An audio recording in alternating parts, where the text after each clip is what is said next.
Veterans of Vietnam have had a great many complaints about the government agency that is supposed to serve them after they stop serving us.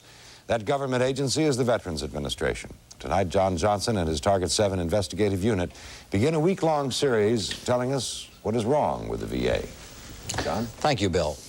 In 1930, President Herbert Hoover signed the executive order creating the Veterans Administration as a separate independent agency of government, charged with coordinating government activities affecting all war veterans. Over 50 years later, serious questions have been raised about the Veterans Administration as an institution that has never been investigated by an outside agency. The Veterans Administration investigates itself. $24 billion a year of your tax dollar goes to the VA. Target 7, after numerous complaints against the VA by war veterans, decided to take a look at the Veterans Administration, called by the New England Journal of Medicine a sacred cow of government. The job of the VA. What is the general philosophy? The philosophy, of course, is expressed in that old statement of Lincoln's that is repeated over and over, to care for him who shall have borne the battle, for his widow and for his orphan.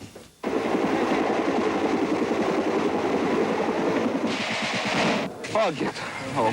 Here. Pat, wait up on it. Oh, my leg. Come on, Pat. Oh, 79 went off my face. To care for him who has borne the battle, for his widow and his orphan. The credo of the Veterans Administration.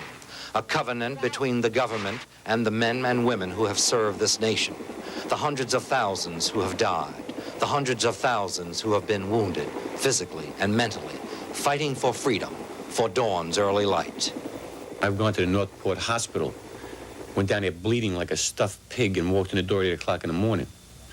I sat there for 6 hours before they even looked at me and told me that they wouldn't take me in the hospital.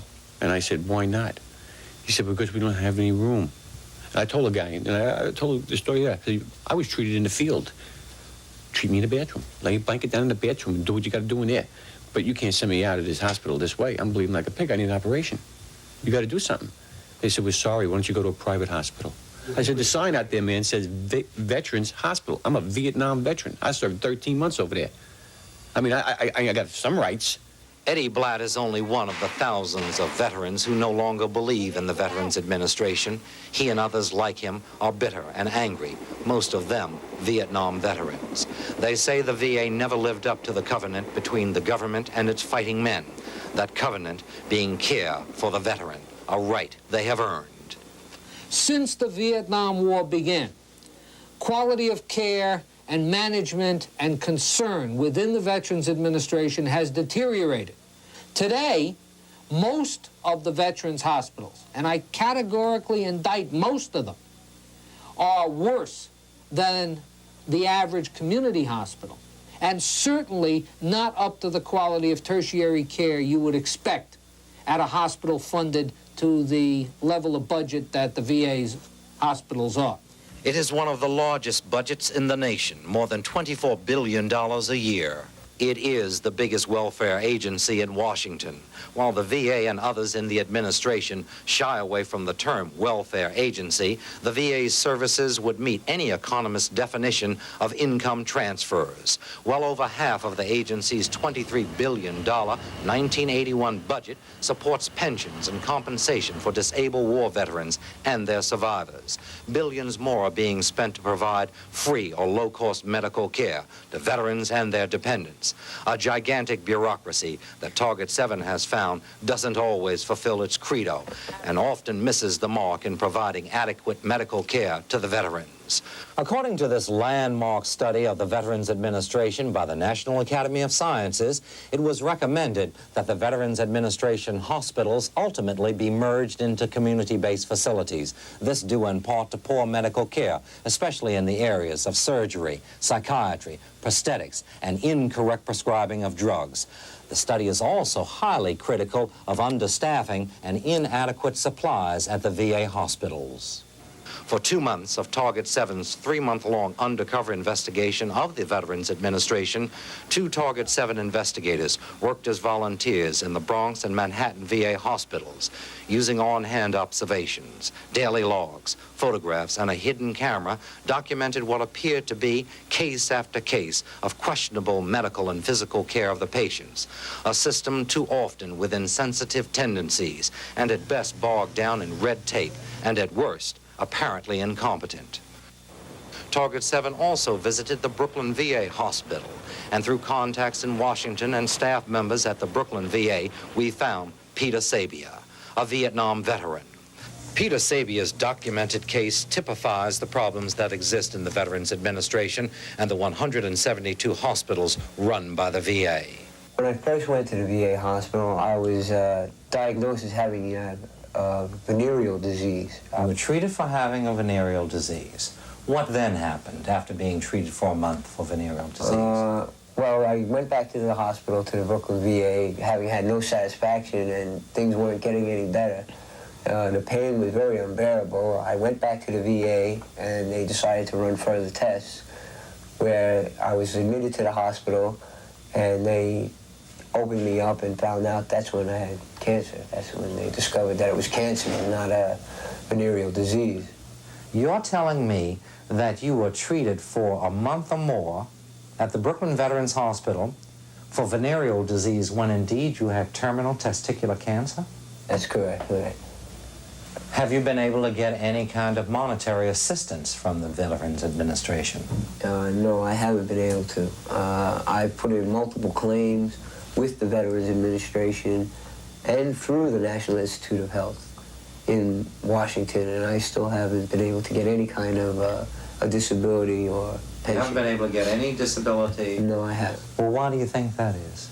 My wife is employed, and she makes over a certain amount of money a year, and they told me that as long as my wife worked, my wife was capable of supporting me.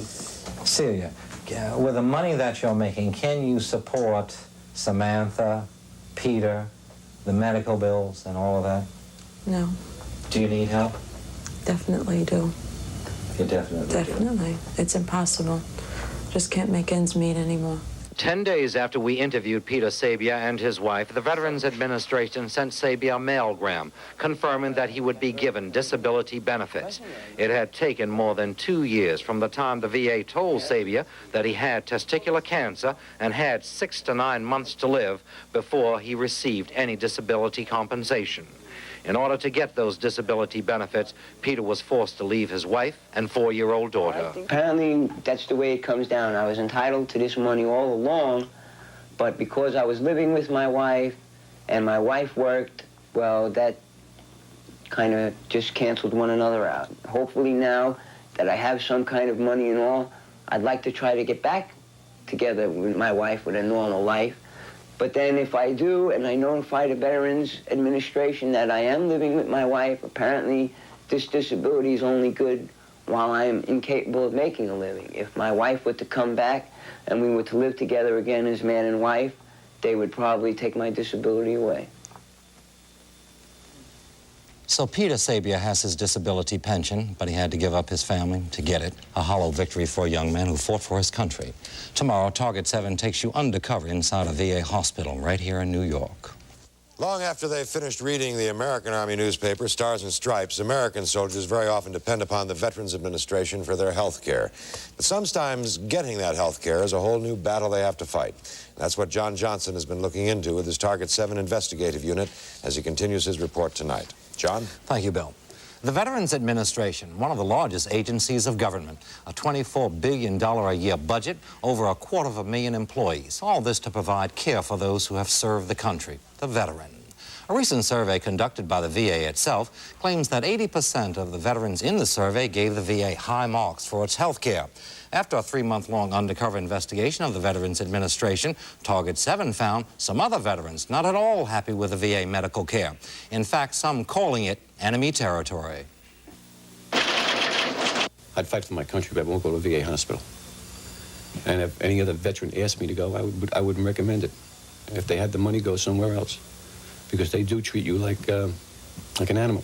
The Veterans Administration as an institution is the most dangerous enemy of the Vietnam combat veteran since they left the Viet Cong in the jungle.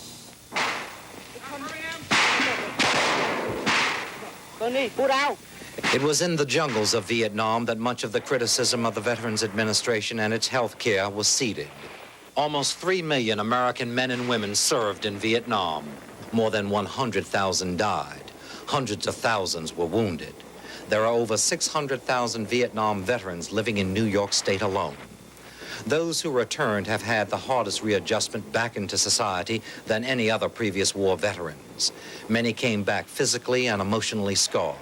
They came back from that unpopular war to Veteran Administration hospitals they say were insensitive to their needs and lacking in proper medical treatment. I refused to go to VA hospital because, as far as I was concerned, that was enemy territory. I'd say the treatment could have been better. It's bordering on negligence. Show me the person that's making the complaint, and I can show you a lot of people that are very happy with their care. Now, I believe we deliver outstanding care to those. The Manhattan VA just behind me is but one of 172 Veterans Administration hospitals around this country. This hospital is a kind of medical mecca of the 80s, boasting high technology and treating over 14,000 patients a year. But behind the facade of medical technology and the patient load, there is another story. In order to get at that story, Target 7 went undercover. And what we found had little to do with the state-of-the-art medical technology, but rather the lack of human care. For 2 months, a Target 7 investigator worked as a volunteer at the Manhattan VA. Using a daily diary, photographs, and a hidden camera, made these observations. November 18, 1981. A male patient on the ward is treated in the hallway on a portable bed. At one point, the nurse began inserting tubes into his rectum in the open hallway, while the patient screamed, "Someone help me, help me." December 2nd and December 18th, the same patient still in the hallway, eating all of his meals in the open corridor. We asked the director of the Manhattan VA, were patients treated in the hallways, even when beds were available? In terms of that allegation, I think there's a misunderstanding in terms of hallways. When a physician sees a patient, the patient may wait in the hallway, but the actual treatment takes place in privacy and in dignity. November 18th, 1981. Our Target 7 investigator reports a male patient on the ward calls for help. He pushes the nurse's call button over and over. No one answers. He calls for help again. No answer. Finally, a nurse shows up. The patient's intravenous tube had become dislodged from his arm. He was bleeding profusely. That same day, November 18th, another male patient scheduled for test is paged over the intercom. No response. By day's end, the patient is still missing. One doctor remarked to the nurse who was looking for the patient, "Don't worry about him. This happens all of the time." When our undercover investigator left the hospital that evening, the patient was still missing.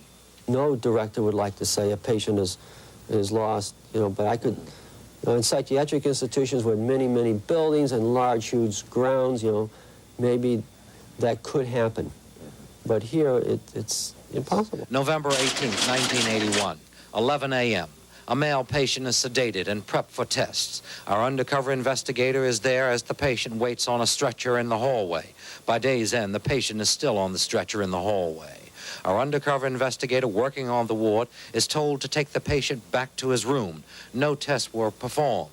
At this point, the patient went into a rage, screaming, "This is the second time you've drugged me and left me in the hallway all day for nothing. I'll never let you do this to me again." In the 2 months our Target 7 undercover investigator worked as a volunteer on a ward at the Manhattan VA, she found that the ward she worked on was overwhelmed and understaffed.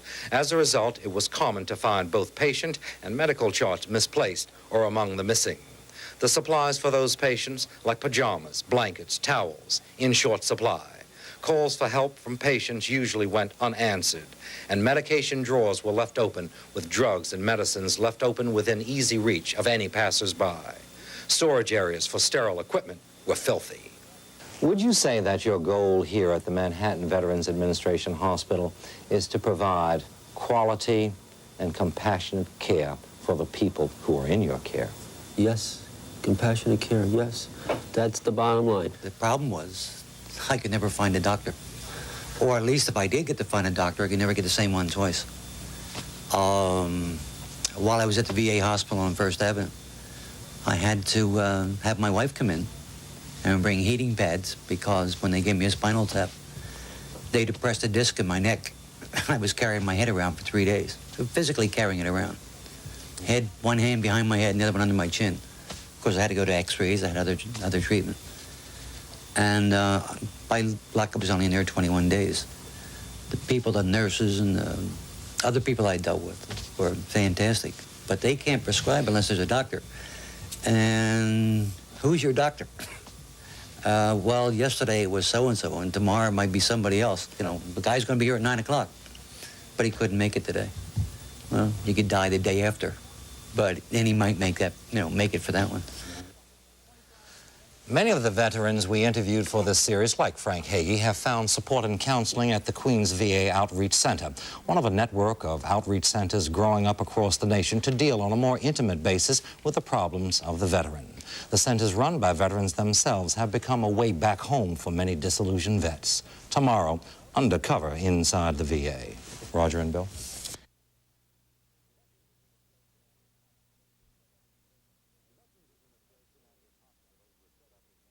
The Veterans Administration and its hospitals were set up as havens for those who have served and suffered in the service of our country. But many of the veterans find that the Veterans Administration has become, over the years, very little more than a hell for heroes. And so it is that John Johnson continues with the third part of his all-week-long series on the Veterans Administration, his Target 7 investigation. John? Thank you, Bill. Some critics of the Veterans Administration and its 172 hospitals have characterized the VA as a warehousing operation, an institution on vacation that pays more attention to medical technology than basic health care. For 2 months, Target 7 went undercover to find out just how some VA hospitals really operate. I'm very bitter. I'm very bitter because me personally, I happen to be in a company that was wiped out completely. They killed 263 men, 18 of us left. I had to treat for 2 days before I saw a first American soldier come in. So I went to St. Albans, trying to get some hospital. Yes, trying to get some psychology help. They wanted to give me a bunch of pills, which I was never into pills, so I didn't even take them. So after going about 3 or 4 times, I said, "Y'all think I'm crazy? I'm gonna show you." So I jumped out the window. Why'd you do that? I jumped out the second floor window because I was fed up. Once I jumped out the window, I just walked. I gave it up. I don't want to have nothing to do with nothing that says VA. Tony Hersey, a combat veteran of some of the worst fighting in Vietnam, suffered delayed stress syndrome, the affliction of thousands of Vietnam-era vets, the recurring nightmare battle that can render a man psychologically and physically helpless. Growing numbers of veterans throughout the country are saying, we fought for democracy, we fought for America, only to come home to a Washington bureaucracy, short on memory and long on red tape. Red tape that has caused veterans literally to have to wait years for proper and adequate medical health care and disability benefits. Red tape, the vets say, begins and ends here in the nation's capital. Well, as a representative of many veterans organizations, I can tell you that the Vietnam veterans are hardly convinced that the Veterans Administration is acting as their best interest. They see the Veterans Administration as the major obstacle that they have to getting what it is that they want. Well, outside the Veterans Administration, there's a quote by Abraham Lincoln that the solemn obligation is to take care of the widows and the children, and the courts, the few times they've been allowed to look at the Veterans Administration, have always said that in mockery because it's been so obviously absent. We attract some of the finest medical personnel in the country. As a matter of fact, 2 of our staff have been Nobel Prize winners. It is research by VA clinicians that developed the CAT scanner. I would say that the medical talent that we have in VA hospital is equal to the best anywhere in the world. Well, at least one of those Nobel Prize winners is right here in the Bronx VA, one of the newest Veterans Administration hospitals in the country, a showcase of medical technology, a hospital that has been criticized, however, by author and investigative reporter Robert Klein. Klein, the author of Wounded Men, Broken Promises, criticizes the VA for focusing on the more exotic while neglecting the more mundane, the health care. For 2 months, a Target 7 undercover investigator worked as a volunteer at the Bronx VA hospital. Using daily diaries, photographs, and a hidden camera, documented these incidents. December 1st, 1981. A male patient on the ward was taken for x-rays with excrement smeared over his pajamas. When the patient was returned to the ward, he was strapped in a chair, left to sit in his own waste. December 3rd, 1981. Our undercover investigator assigned to filing medical records at the Bronx VA discovers many inaccuracies. For instance, one patient who had died on September 13th, 1981, had been ordered for tests the day after his death. Our investigator noted that despite the death of the patient, forms had been filled out saying the test had been completed. Impossible. Yet when our investigator brought the mistake to the attention of the supervisor told our undercover operative, and I quote, "I never worry about that." You're talking perhaps of isolated instances when you deal with 150,000 outpatient visits and 20,000 inpatient visits. It's 150,000. 150,000 on the average outpatient visits. I'm sure you can find instances where records are not filed or not kept up because the volume is horrendous. Well, mistakes in medical records of the dead is one thing, but there have been a lot of problems for the living when trying to get proper medical care at the Bronx VA. Jose Malave is a Vietnam veteran who was treated in the Bronx. I don't think that my stomach should have been removed at all. But right now, every time I go into the hospital and they see the scar on my stomach, they ask me what have they done to me. And I tell them I had surgery, I had half of my stomach removed, and they ask me why. And I'm not a doctor to tell them why. They did it. They should know why they removed it. I don't. I was in pain, so I let them do it. Do you believe that complaints like veteran Jose Malave, who said he was misdiagnosed, is rather the exception rather than the rule here at the Bronx VA? I would say that yes, we make mistakes. Doctors are human. You and I are human. We may miss a diagnosis. We may have an unconcerned physician that is involved in something else. It just doesn't give that person the time and the effort. But that perhaps is one instant out of 999 successes. Over the 2 months that our Target 7 investigator worked as a volunteer at the Bronx VA, she documented a series of problems at the hospital. Day after day, no linens were available, no pajamas, no blankets. Equipment like wheelchairs and stretchers were broken or impossible to find. Medications were often unaccounted for from one shift to the next. Medical charts were often missing, and patient files were often not up to date and inaccurate. Numerous nurses that didn't speak English well enough to understand a patient, complicating the delivery of medical services to the patients. Our investigator also observed that patient diets were commonly mixed up, whereby a patient who should have received liquids was given solid food, while the reverse was a common occurrence also. Director McCracken, you believe that the Veterans Administration hospitals, this hospital that you're responsible for, is sensitive to the needs of the veteran and has the best intentions of the best medical care for the veterans who come to you for help. I sure do. It's been in my experience in every facility I've had association with, and I know the facilities in Manhattan and Brooklyn and some of the metropolitan areas, that they do a good job by and large with the veteran population in taking care of his needs in a sensitive and compassionate fashion. And I wouldn't be associated with any organization that didn't have this attitude. People listening to this are going to say, well, why does he keep going back to the Veterans Administration Hospital? If you keep being misdiagnosed and having all these problems, why don't you go someplace else? The reason I go back is because it's the only hospital we have that is free for the veterans. And the way that the hospital stay, what have you, costs now, it's too much money. I can't afford it. If there was some way you could go to a private hospital or other hospitals or see private doctors, would you? I will go to Albert Einstein or Jacobi or what have you. I will not go to a veteran, but I don't have no choice. According to the National Academy of Sciences and its landmark study of the Veterans Administration hospitals, the Academy concluded that the VA hospital should be merged into community-based facilities, calling the Veterans Administration's Emperor's Beautiful clothing oversized, unbecoming, and outmoded. Tomorrow, the issue of Agent Orange. Roger.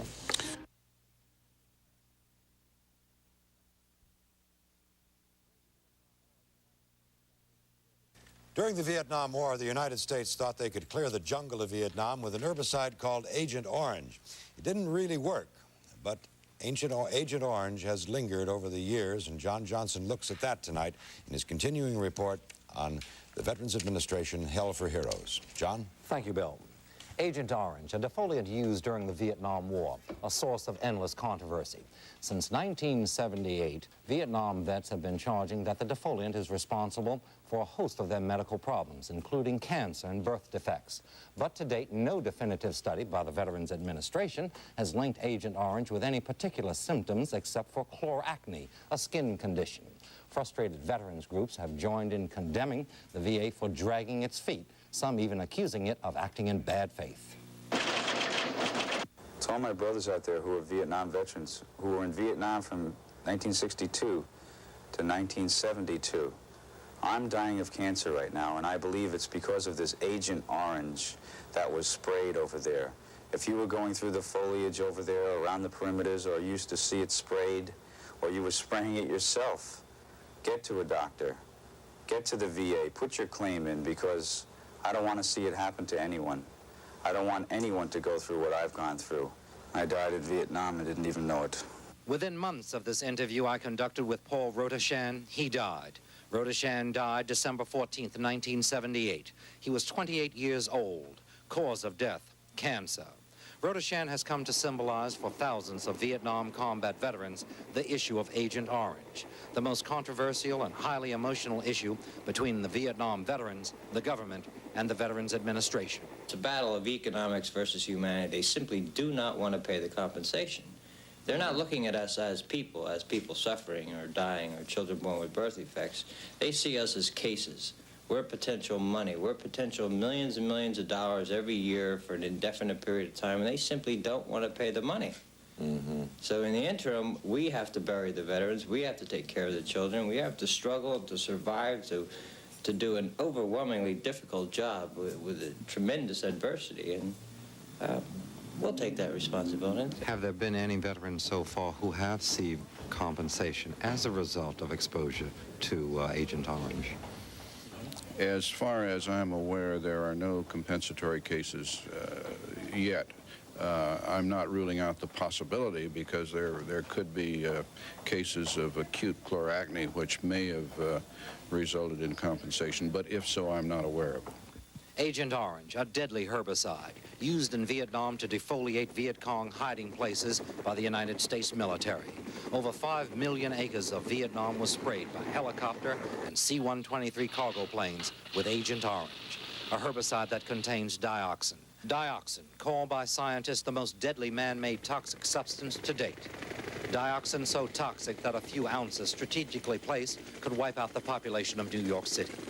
Bowing to pressure, the United States stopped spraying Agent Orange in Vietnam in 1970, while it was still being used here in the United States, unbeknownst to most of us, until 1979. The Environmental Protection Agency getting only a temporary ban on the herbicide, even though labeling it a cancer-causing agent. The present and recent past administrations of the Veterans Administration have turned their back on the Vietnam combat veteran.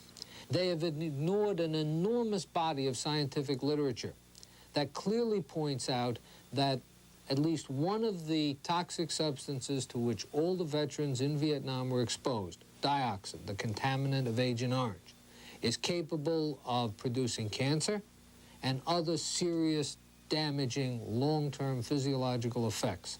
For many veterans, the enemy they fought in the jungles of Vietnam wasn't just the Viet Cong.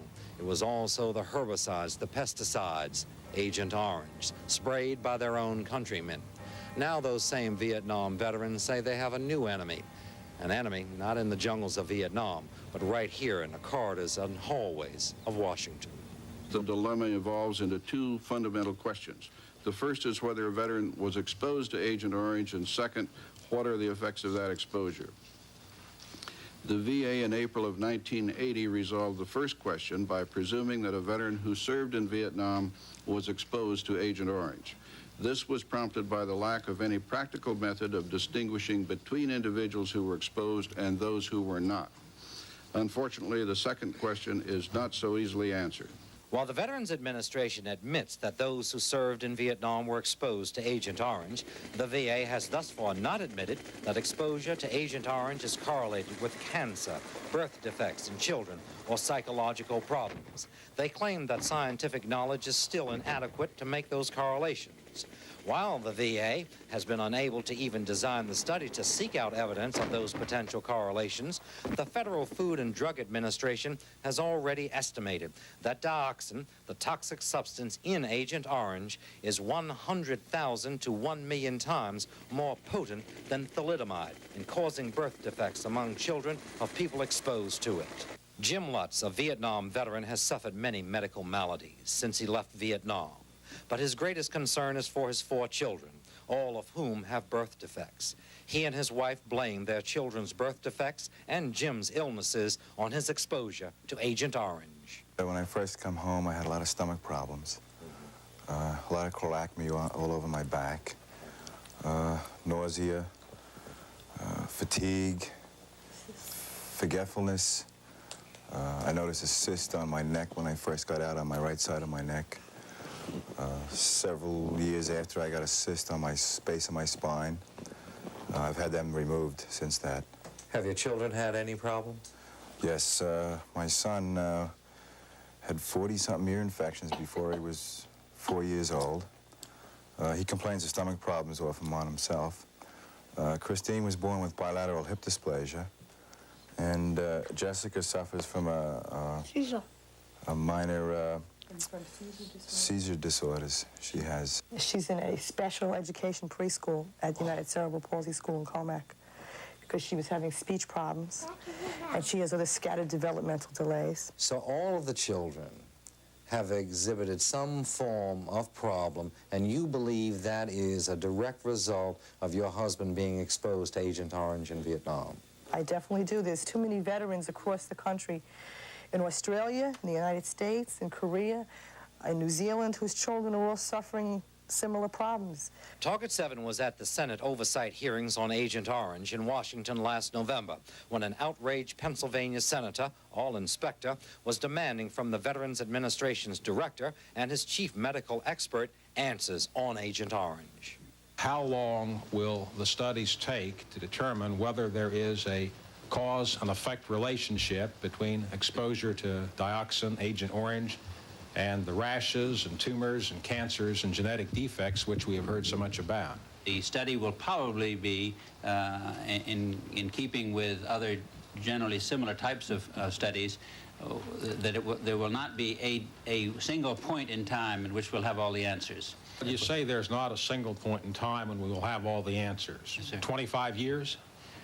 Hopefully by then we should, yes. Well, that's not acceptable. Are you in a position to give me an estimate as to how long it will be before we know the answer to the causal connection between exposure to Agent Orange and birth defects? It's my understanding that we should have some of those answers by the middle of 1983. There are those who say the VA doesn't want to make any of those findings because of money. The millions upon millions of dollars that would have to be paid to expose veterans and their families as compensation for the results of that exposure. What is the estimate of cost if Agent Orange is found to be the causative factor of the Chamber of Horrors which we have heard about from so many people in this country? We are indeed would be looking at hundreds of millions of dollars going into probably the middle of the next century. While the issue of Agent Orange is being debated in the august halls of Washington, there are those across this land in cities large and small who served in Vietnam who believe that they are now suffering the effects of exposure to the deadly herbicide. Veterans who believe that their children are suffering the effects of their exposure. Veterans who believe that the enormous suicide rate, over 50,000 Vietnam-era vets have committed suicide, is attributable to the psychological disorders caused by exposure to dioxin. They're going to be dying at twice the rate here in the States as they were actually dying in combat. 21 Vietnam veterans every day die. They blow their brains out. They're dying of old men's cancers. They're dying from various types of psychological problems and suicides. Mm-hmm. And this is going to continue. Mm-hmm. And as far as we're concerned, we're going to do everything within our power to stop it. While Frank McCarthy and other veterans continue their battle against the Veterans Administration and its Agent Orange policies, the government just continues to plod along. Since Target 7 attended those Senate hearings in Washington last November, nothing new has happened. The study on the effects of exposure to Agent Orange, mandated by Congress in 1979, is still no closer to being completed. In fact, it is yet to begin. Tomorrow, guinea pig experiments and the Veterans Administration. Roger.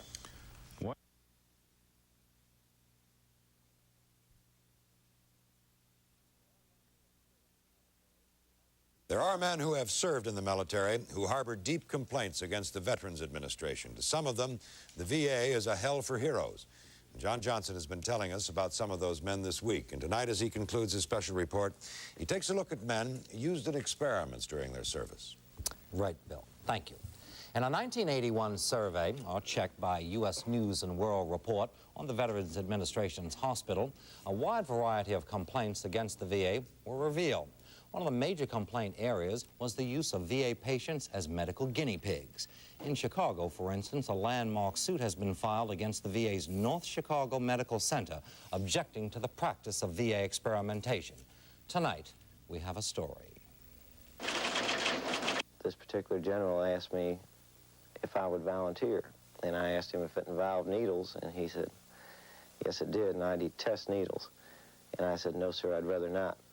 And then he point blank told me that he could certainly make me wish I had. And that obviously changed my mind right then. So what you're saying then is, basically, Jerry, is that you went into the experiment under duress. Absolutely. I certainly would have never done it if I'd had a free choice about it. His name is Jerry Teedy, an all-around guy, athlete in school, an Air Force volunteer. Teedy wanted to do a job for his country. Today, Jerry Teedy is a disillusioned young man. Well, Jerry, are you bitter? I'm a little bitter, but it's nothing more than I expected.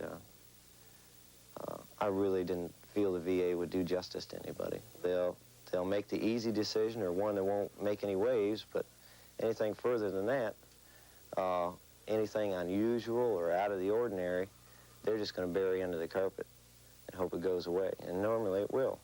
While in the Air Force, Jerry Teedy took part in military experiments. He was used as a guinea pig. The top-secret experiments call for Teedy to be strapped on the stretcher for 3 solid months, sometimes hanging vertically, sometimes suspended horizontally, most of the time in severe pain. The experiment to determine the effects of prolonged weightlessness. During the course of the experiment, they called in a neurologist because they found they'd pinched nerves due to the straps on the tilt table. He told the doctor in charge of the experiment that the only way to correct my particular problem was to back off the experiment for a little bit and let my nerves heal themselves. But being the experiment had to be done in a certain time frame, and they would have had to start all over again had they done that, they decided not to. And I had to continue with the pinched nerves, and it was extremely painful. But perhaps I'm more patriotic than good sense would allow at times. Today, Jerry Teedy suffers nerve damage to his legs that he blames on the experiments. He has been told that ultimately he might lose the use of his legs. He has been denied any VA benefits. In fact, the VA initially refused to admit that Teedy ever participated in any experiments. They later admitted that he had been used as a guinea pig, but still denied his appeal for VA compensation.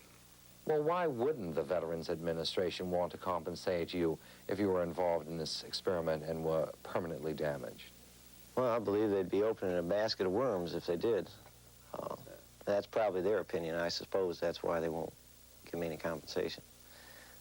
I certainly wasn't the only one experimented with, and I don't think that they want to open that up. Ron Simon is the general counsel to the Washington-based National Veterans Law Center, representing thousands of veterans in their claims against the Veterans Administration. He is also representing Jerry Teedy. Here's Mr. Teedy. He's had this problem for years, and there are many other veterans. There are 30 million veterans in the United States who be in possibly a similar situation. The problem is, if they lose their case at the VA, there is no place they can go. Unlike other citizens, they cannot contest the decision of an agency in court. Any other citizen, whether he or she be in federal prison, whether they want to get into Little League, whether they have some disagreement about their grades in algebra, these citizens can go to court if they have a disagreement. Veterans are the only class of citizens that can't. They can neither sue the military nor can they sue the VA. Cases like Jerry Teedy and other veterans that we met earlier in these reports begged for clarification from the director of the Veterans Administration. So did questions raised in this series, even by a United States Senator, over the so-called foot-dragging of the VA and finding some answers about Agent Orange. We went to Washington again for those answers. At our first encounter with the director of the Veterans Administration, access was easy and friendly. But as Target 7's investigation into the Veterans Administration moved forward, things began to change. At one point, a spokesman for the VA called Eyewitness News, warning that the VA knew that Target 7 was carrying on an investigation. He also warned that they didn't like our tactics. He also said that they were going to get in touch with the chairman of the board of ABC. Not only that, request after request for a follow-up interview with the director of the Veterans Administration was first put off, then delayed, then abruptly canceled when we came here to Washington, D.C. During the few minutes I was outside the Veterans Administration, a man who later identified himself as an employee of the VA watched and listened as I reported my inability to get to interview the director. He turned out to be yet another VA employee dissatisfied with Target 7 and our persistence. Well, how many times? We had called for quite some time, sir. And then there was no refusal. Why did the refusal only come after we were already here in Washington? You could have told us that in New York. We called you the day before you came down. Sir, we never got the message. Sir, we have a tape recorder on our phone. There was no message on our recorder on our phone. Nobody told us that. But not only that, we called. We even called after that, and there was no refusal. The refusal only came after we were already down here in Washington. I mean, you could have told us in New York that we called your New York office and told you he wasn't available. We never. But you mean it took you? It took you more than a week to find out that the director of the Veterans Administration. I wasn't even handling it. I was just sitting next to the men doing it, and every effort was made to get you an interview. I can tell you that. But we had the refusal once we got to Washington. I mean, it just. The man doesn't have enough hours in his schedule to suit you. I'm sorry. I'm not the administrator. I don't make up his schedule. Okay. Well, thanks. What is your name, sir? John Hickman. Thank you. Obviously, we were never able to speak with the director of the Veterans Administration or his aides. We were never able to ask about conditions in some of the VA hospitals. We were never able to ask why it took Peter Sabia more than 2 years to get compensation for testicular cancer. We were never able to ask why the Veterans Administration had not moved more swiftly in resolving the Agent Orange controversy. We were never able to ask why veterans who had participated in experiments as guinea pigs were denied disability compensation. We were never able to ask why growing numbers of veterans refused to go to VA hospitals because of poor medical care. We were never able to ask why the National Academy of Sciences called for the ultimate elimination of VA hospitals into community-based facilities. Perhaps the answer to the lack of answers from the VA is somewhere here in this quote from the New England Journal of Medicine. I quote, "The fact is that the VA medical care system is a sacred cow. The whole subject so loaded with political emotion and vested interest that rational public discourse is hardly possible. Yet the need for dispassionate inquiry into the VA is palpable and grows ever more pressing." End quote. I think that the maintenance of a separate medical care system for veterans, as opposed to a medical care system for the rest of the American people, is inappropriate. The other alternative is to convert the veterans' hospitals to community hospitals. Let them maintain community hospital standards, which are now much higher than veterans' hospital standards, and fully utilize the facilities there. One or the other of those choices must be made by Congress, because the present state is intolerable. It cannot continue. Now the system is dying. It either has to be revitalized from the top down, or it's got to be interred gracefully. The complaints against the Veterans Administration that Target 7 has pointed up in this series of reports has been echoed by other independent checks of the VA healthcare system. U.S. News & World Report, for instance, concluded that complaints most frequently heard against the VA are insensitivity to the needs of the veterans, abusive care of many patients, too much medical experimentation on vets, understaffing of VA hospitals, and an overuse of drugs on patients. The complaints and allegations against the VA warrant, according to even some experienced VA hospital administrators, some real solutions, and perhaps some scrutiny of the VA by Congress. After all, it was Congress itself that charged the VA with the care of him who has borne the battle for his widow and his orphan. Roger.